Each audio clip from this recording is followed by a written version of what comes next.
नमस्कार मित्रों, मैं हूं डॉक्टर उमाश्री और मैं अपने YouTube चैनल में आप सभी भाई बहनों का बहुत बहुत स्वागत करती हूं। मित्रों, उम्मीद करती हूं भगवान आपको सभी खुशियां प्रदान कर रहे होंगे और आप अपनी ज़िंदगी में बहुत ही प्रफुल्लित होंगे। लेकिन फिर भी यदि आप किसी समस्या से जूझ रहे हैं, कोई परेशानी है आपके सामने, क्योंकि हर चीज़ हमारे कर्मों पर निर्धारित होती है। कई बार ऐसा होता है कि बहुत अच्छे कर्म कर रहे होते हैं, लेकिन फिर भी लोगों को लगता है कि भाई मैं बहुत पूजा पाठ भी करती हूँ, कर्म भी अच्छे हैं, करता हूँ, लेकिन फिर भी परेशानी बहुत है ज़िंदगी के अंदर। तो मित्रों, पूर्व जन्म के भी संस्कार होते हैं और कई जाने अनजाने में हमसे कई गलतियां हो जाती हैं। तो प्रकृति ही हमें दंडित करती है, लेकिन निराश होने की बजाय उस पाप से मुक्ति के उपाय हम ज्योतिष के आधार पर कर सकते हैं। हम आपकी कुंडली के आधार पर आपको ये बता पाएंगे कि आपकी कुंडली में ऐसा क्या दिक्कत है जिसकी वजह से तरह तरह की परेशानी आपकी ज़िंदगी में आ रही है।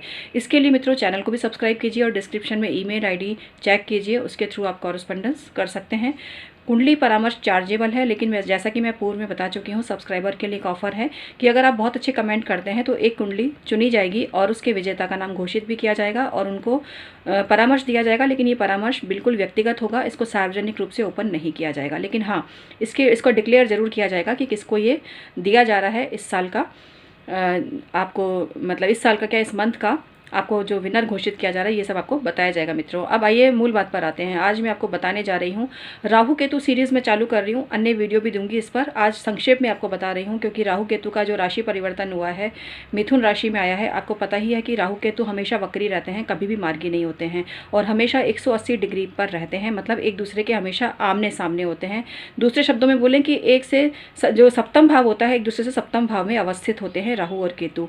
यदि कुंडली में आपको ये कई अन्य जगह पर बैठे हुए दिखें तो समझ जाओ कुंडली बिल्कुल 100% गलत है और कुंडली आपको जांच करवानी, दिखवानी बहुत ज़रूरी है कि उस कुंडली में कहाँ गलती है, क्योंकि ये तो सबसे बड़ा मेजर मिस्टेक है जो कई कुंडलियों में देखा गया है। कंप्यूटराइज कुंडली में नहीं होता, लेकिन हैंडमेड कुंडली में कई बार ये गलतियाँ होती हैं। यहाँ पर किसी की योग्यता पर कोई क्वेश्चन मार्क नहीं है, लेकिन हमारे समाज में ऐसे भी लोग हैं जो ज्योतिष नहीं जानते हैं, फिर भी घुसपैठ करते हैं प्रोफेशन में। ये स्थिति हर जगह है। तो ऐसे लोगों से आपको सावधान रहने की आवश्यकता है और सही ज्योतिषों को पहचान कर अपनी ज़िंदगी का सही मार्गदर्शन लेना भी अति उपयोगी होता है।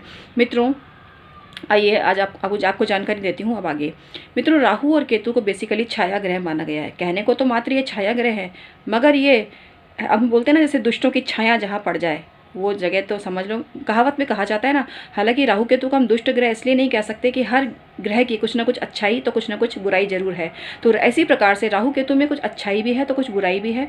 कई लोगों को कहाँ से कहाँ पहुँचा देते हैं, सफलता के चरम शिखर पर पहुँचा देते हैं, और कई लोगों को, जिसको बोलते हैं सफलता के शिखर से धरती पर भी लाके खड़ा कर देते हैं और फिर उनको दोबारा से संसार में उन्नति के लिए प्रयास करना पड़ता है। तो राहु केतु की ऐसी माया जाल है, ऐसी चाल है। तो राहु केतु को समझना अति आवश्यक है। राहु केतु के बीच में अगर सारे ग्रह आ जाते हैं तो काल सर्प दोष निर्मित होता है और ये जिंदगी भर व्यक्ति का पीछा नहीं छोड़ता है। लेकिन काल सर्प दोष भी कई तरह का होता है और आपकी कुंडली कितनी प्रभावित है, ये बिना आपकी कुंडली की जाँच किए कुछ भी कहना उत्तम नहीं होगा, ना ही जिसको बोलते हैं सही रहेगा। तो इसके लिए कुंडली की जांच करवाइए। लेकिन राहु केतु यदि अभी गोचरी प्रभाव है और आपकी कुंडली में भी उसी जगह स्थित है, मतलब मिथुन और धनु में स्थित है और वही स्थिति है, तो पूर्ण प्रभाव आप पर पड़ेगा।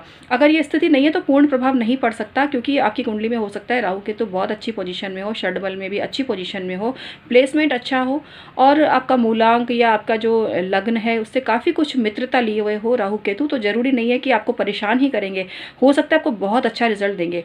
लेकिन छली छदमी लोगों से बचो, जिनको कुछ ज्योतिष आता जाता नहीं है, कुछ भी उल्टा सीधा बोल रहे हैं, आपको डरा रहे हैं, परेशान कर रहे हैं, विचलित कर रहे हैं, तो ऐसी कोई आवश्यकता नहीं है। इसको एक सामान्य गोचर की तरह लो।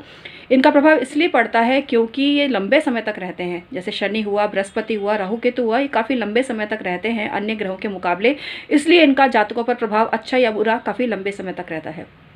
आज का वीडियो समाप्त करती हूँ। इसके अन्य पार्ट भी देखिए। मैं जानती हूँ बहुत संक्षेप में मैंने आज आपको बताया है, लेकिन मेरे चैनल को सब्सक्राइब कीजिए और सीरीज़ में आएगा ये भाग 1 है। इसी तरह से भाग 2 भी सर्च करना आप, ज़रूर आपको पता चलेगा कि और मैं आपको क्या बताना चाह रही हूँ और क्या सटीक उपाय मैं आपको बताने जा रही हूँ। बहुत बहुत धन्यवाद मित्रों।